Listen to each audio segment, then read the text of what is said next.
ان کے دونوں کے لیے یہ تقریباً میرا لاسٹ کویشچن ہی ہے، دونوں کی بیت المقدس کے لیے اتنی ہی فضیلت ہے، تو نبی صلی اللہ علیہ وسلم نے جو پیشین گوئیاں کی اس حوالے سے، اب آگے کیا ہونے والا ہے؟ اکثر لوگ کہہ رہے ہوتے ہیں جی یہودیوں کا ابھی برا وقت شروع ہونے والا ہے، یہ جو ابھی جو حماس نے حملہ کیا ہے اس کی قیامت کی نشانیوں میں سے ایک ہے یہ، اور اس طرح کی باتیں سننے کو مل رہی ہیں، لیکن ان حوالے سے، اس حوالے سے حقائق کیا کہتے ہیں؟ دیکھیں، ایک تو کچھ ایسی اس کی اہمیت کی باتیں گزر چکی ہیں اور کچھ آنے والی ہیں جو گزر چکی ہیں۔ اللہ فرماتے ہیں سبحان الذی اسری بعبدہ لیلا من المسجد الحرام الی المسجد الاقصی، تو اللہ تعالیٰ نے روٹ بیان کر دیا کہ اسلام شروع ہوا مکہ سے اور آخر ہونا جا کر بیت المقدس میں۔ تو نبی صلی اللہ علیہ وسلم فرماتے ہیں کہ یہ میدان محشر ہے اور وہیں پہ لوگ سارے جمع ہوں گے، تو انتہا وہاں، ابتدا یہاں سے۔ دوسری بات یہ ہے کہ رسول اللہ صلی اللہ علیہ وسلم نے شام کی فضیلت میں بہت حدیثیں بیان کی ہیں، اور شام سیریا، جارڈن اور بیت المقدس کا علاقہ ملا کر وہ شام بنتا ہے، اور یہی ارض محشر ہے۔ اچھا، جو مہدی صاحب آنے ہیں ان کی لڑائیاں بھی اس علاقے میں ہونی ہیں، اور حضرت عیسیٰ علیہ السلام نے بھی دمشق کے سفید منارے پہ اترنا ہے، وہ منارہ آج بھی موجود ہے، وہاں مسجد کوئی نہیں، صرف منارہ ہے، وہاں مسجد نہیں، صرف منارہ ہے۔ وہاں پہ 2 فرشتوں کے اوپر ہاتھ رکھ کر انہوں نے اترنا ہے۔ جب اتریں گے تو دیکھیں گے کہ حضرت مہدی صاحب اپنی قوم کو نماز پڑھانے لگے ہیں، تو وہ کہیں گے آئیے جناب آپ جماعت کروائیں، یہ حدیث میں آتا ہے۔ تو وہ کہیں گے نہیں نہیں، آپ اس قوم آپ ہیں، آپ نہیں پڑھانی، میں آپ کے پیچھے پڑھوں گا۔ تو مہدی صاحب نماز پڑھائیں گے اور وہ پیچھے پڑھیں گے۔ ایک حدیث میں آتا ہے کہ دنیا کی ٹوٹل پاپولیشن کا 1/3 جو دشمن ہو جائے گا، 2/3 ان کے ساتھ مل جائے گا، اور 1/3 قتل ہو جائے گا دشمن۔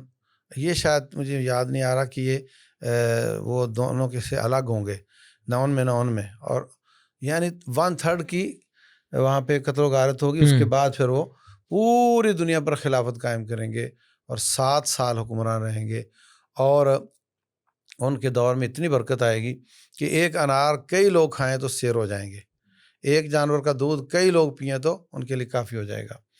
اسی دوران حضرت عیسیٰ علیہ السلام کے ساتھ مقابلہ ہونا ہے دجال کا، اور رسول اللہ صلی اللہ علیہ وسلم فرماتے ہیں کہ وہ 4 جگہوں پہ نہیں آ سکے گا، ایک مسجد نبوی مدینہ، ایک مکہ، ایک بیت المقدس اور قدس کا علاقہ، اور ایک طور، یہاں نہیں آ سکے گا۔ تو رسول اللہ صلی اللہ علیہ وسلم فرماتے ہیں کہ باب لد کے پاس وہ ان کا ٹاکرا ہوگا، تو وہاں پہ اس کو قتل کر دیا جائے گا، یا وہ پگھل جائے گا ان کو دیکھ کر۔ تو یہ بھی اسی طرح اسی جگہ پر ہی ہے۔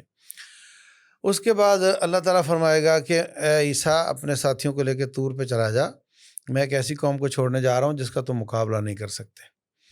تو وہ ہوگی یاجوج ماجوج نکلے گی، تو وہ بحیرہ طبریہ کا سارا پانی پی جائیں گے، تو بحیرہ طبریہ بھی وہیں پہ ہی ہے۔ اچھا، صحیح مسلم کی حدیث ہے کہ حضرت تمیم داری رضی اللہ عنہ کہتے ہیں کہ طوفان آیا اور ہماری کشتی معلوم نہیں کدھر چلی گئی، تو وہاں پہ ایک جزیرہ تھا، اور وہاں پہ ایک جانور تھا جس کی سمجھ نہیں آتی تھی اس کا منہ کدھر ہے، بال ہی بال تھے۔ اس نے کہا آگے جاؤ، آگے گئے تو ایک بہت بڑا آدمی تھا، اس کو زنجیروں سے جکڑا ہوا تھا، تو وہ ہمیں سوال کرنے لگ گیا فلاں علاقے کے باغات ابھی تک پھل دے رہے ہیں؟ بولے ہاں۔ تو کہا ایک وقت آئے گا وہ پھل نہیں دیں گے۔ فلاں کنواں وہ پانی دے رہا ہے ابھی تک؟ بولے ہاں دے رہا ہے۔ تو کہا ایک وقت آئے گا وہ پانی نہیں دے گا۔ یہ سب چیزیں اسی علاقے میں ہی ہیں، اسی علاقے میں۔ اور جو دجال ہے پوری زمین میں گھومے گا، اس علاقے میں نہیں گھومے گا۔ پھر ایک آگ نکلے گی، ہاں، جب وہ یاجوج ماجوج پوری زمین پر گھوم جائیں گے، سب کو قتل کر دیں گے، اور پھر آسمان کی طرف تیر پھینکیں گے، اللہ ان کو رنگین کر کے واپس کرے گا، تو وہ کہیں گے لو جی آسمان والے بھی مار دیے، زمین والے بھی ہم نے مار دیے۔